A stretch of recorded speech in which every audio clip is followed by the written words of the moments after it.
প্রবাসে বিক্ষোভে অংশ নেওয়া তরুণদেরই কয়েকজন স্বাধীন বাংলা ফ্রি স্কুল নামে দেশে শিক্ষা বিস্তারের একটি উদ্যোগ নিয়েছে। বিয়ন্ড স্কুল নামের একটি অনলাইন প্ল্যাটফর্মের আওতায় চলবে প্রকল্পটি। রাজধানীর গ্লোবাল স্কুল অ্যান্ড কলেজের মতো বিভিন্ন শিক্ষা প্রতিষ্ঠানে শিক্ষক শিক্ষার্থীদের এই উদ্যোগের সাথে পরিচিত করাচ্ছেন উদ্যোক্তারা, করছেন অভিজ্ঞতা বিনিময়।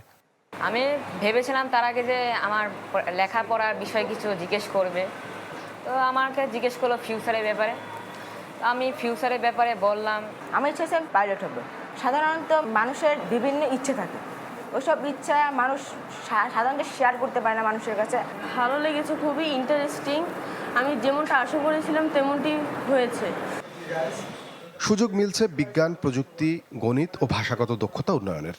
বিয়ন্ড স্কুলের ফেসবুক পেজে যোগাযোগ করলে যুক্ত হওয়া যাবে এই ভার্চুয়াল প্ল্যাটফর্মে।